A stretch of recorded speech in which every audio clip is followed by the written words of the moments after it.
Hey, college wrestling fans, it's JT1Wrestle here. It is Saturday, December 13th, and I am heading east to St. Ambrose University in Davenport, Iowa to check out the Heart of America duels. Here we will see some of the best teams in the NAIA today. Number 1 ranked Grandview, number 11 ranked Missouri Valley, number 13 ranked Central Methodist, number 19 ranked Baker, and number 24 ranked Missouri Baptist, along with St. Ambrose, Benedictine, Graceland, William Penn, and William Woods. All in all, there will be 32 ranked wrestlers in the NAIA. So it's going to be a dual format where we're going to have four mats down on the gym floor and in one part of the gym, and in the other part of the gym, we're going to have a backup and reserve tournament. Now, most of my focus, probably all of my focus, is going to be on these duels, and they're going to start at 10 a.m. So on mat number one, we have Benedictine versus Missouri Baptist. Mat number two will be Graceland versus Baker. Mat number three will be Grandview versus Central Methodist. And mat number four will be William Penn versus Missouri Valley.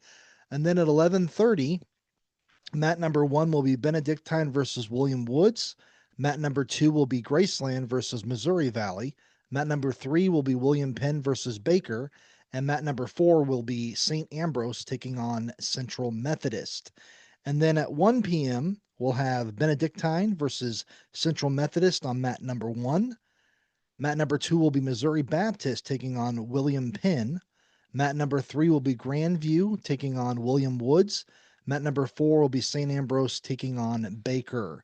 And then for our final matches of the evening, these will happen at 2:30 p.m. We will see William Woods taking on Graceland on mat number one. Mat number two will be Missouri Valley taking on St. Ambrose.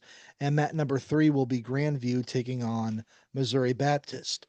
Now I'm going to get into what I think are going to be the most exciting matches of these duels. So, right from the get go, right at 10 a.m. in the morning, we're going to start things off with number one ranked, the Grandview Vikings taking on the number 13 ranked Central Methodist Eagles.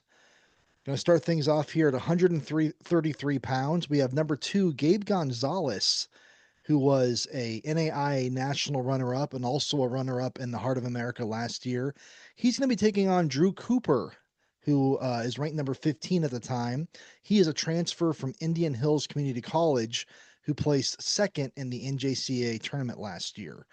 At 141 pounds, we have Reese Courtney, number 18 ranked. He is a transfer from Campbell. He'll be taking on Arohe Hart, another transfer from Indian Hills Community College, who 2 years ago was fifth in the NJCAA and last year was one match away from placing at the Missouri Valley Invitational, which I have often said, and I still say to this day, I'll say 20 years from now is the toughest NAIA in-season tournament. 149 pounds, we have number one ranked last year's NAIA national champion Elijah Larson taking on number 15 Alex Walker, who I don't know a whole heck of a lot about. I do kind of remember him from high school. He is a Florida kid who placed third in the state of Florida 3 years in a row. At 165 pounds, you know, Grandview has got two guys that are both NAIA national champion material. You got Cam Robinson, who won the NAIA national title last year. And then we also have number three ranked Dylan Witt, who was fifth in the NAIA last year. And for the record, at Missouri Valley, he has placed first, third, and second.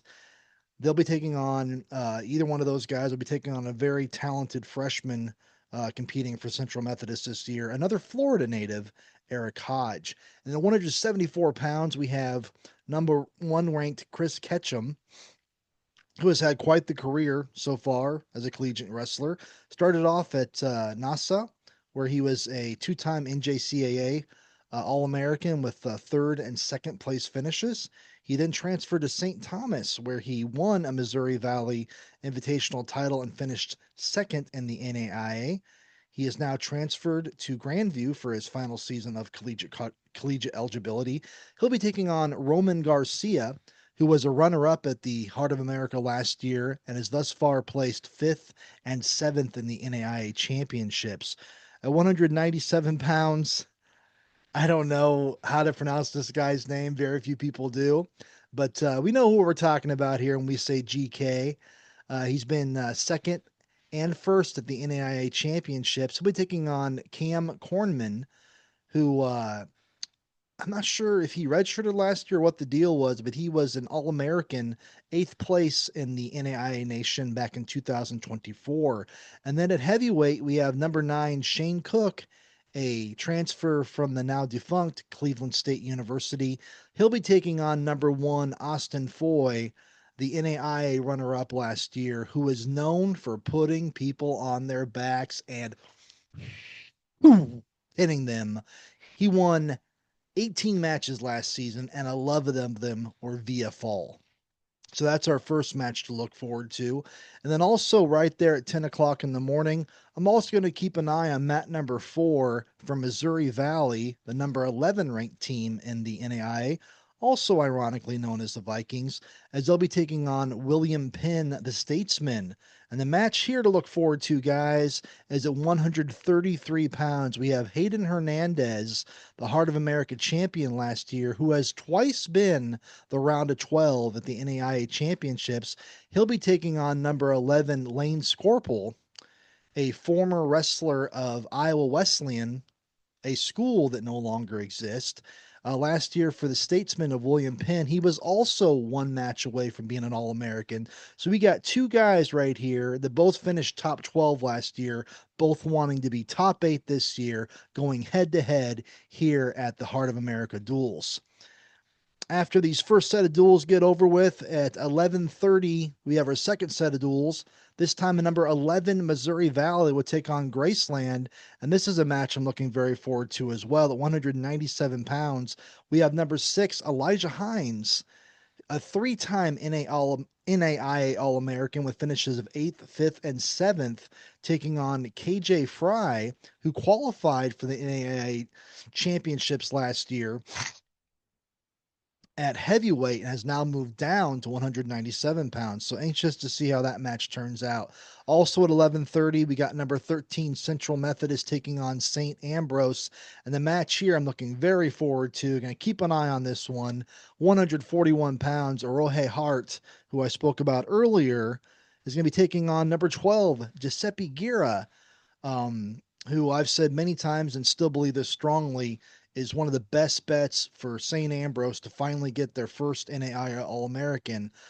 He recently wrestled extremely well, making the finals of the Grandview University, their Open.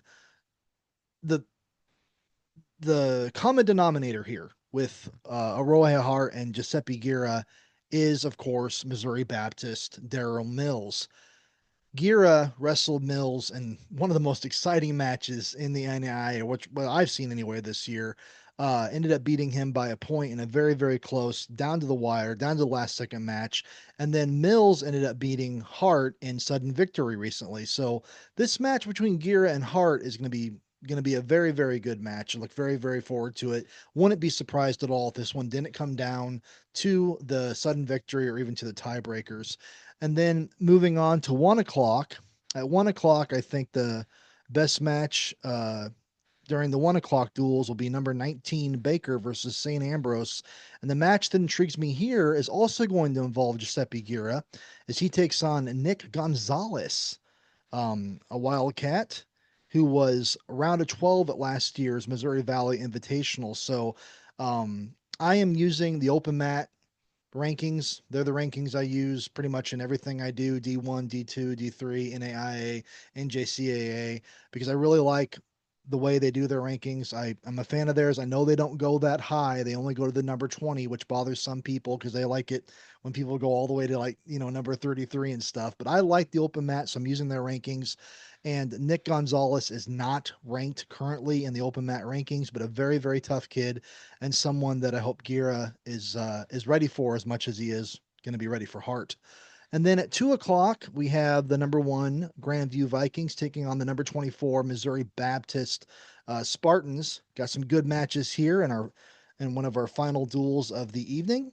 So at 125 pounds, we have Elijah Cater, who has been wrestling very well so far this year for the Vikings. He made the finals of both the Grandview Open as well as the Oppenheim Open, which is known as a very tough tournament in the NAIA. He'll be taking on number 7, Gino Cardenas, who this season I was talking to his coach earlier in an interview. Kind of a kid that seemed to kind of come out of nowhere, but my God, is he wrestling extremely well and taking names as he goes along. So looking forward to that match. 141 pounds, we got number 18, Reese Courtney, a transfer from Campbell University. So another Division One wrestler on their roster. He'll be taking on number 14, Daryl Mills, who was a runner up last year when Missouri Baptist was a part of the uh, Sooner Athletic Conference when he took second place, and then he was also fourth at last year's Missouri Valley Invitational in his own right. So, a win for Daryl Mills here would be huge for Mills, even though he is ranked higher. It's still a win over a former NCAA Division One wrestler if he's able to get that victory. 174 pounds, we already talked about him already. Chris Ketchum, the NAIA national runner-up last year, Missouri Valley champion. He'll be taking on Joel Campbell, who himself is no stranger to success at Missouri Valley. He got fourth last year and also an NAIA qualifier. And then the final match of that particular duel will be number 9, Shane Cook, we already talked about, a former Division One wrestler for Cleveland State, taking on Ahmad and I don't want to pronounce his name wrong here. I kind of forget how I was told to say this, but I think it's Ahmad Sufi. Very tough wrestler in his own right, a guy that can be very, very tough on the top position, knows how to make some turns, and is always going for the pin. So those are the matches I'm looking most forward to today. I'm going to do my best to get some pre-match interviews, get some post-match interviews, get some clips of some exciting maneuvers.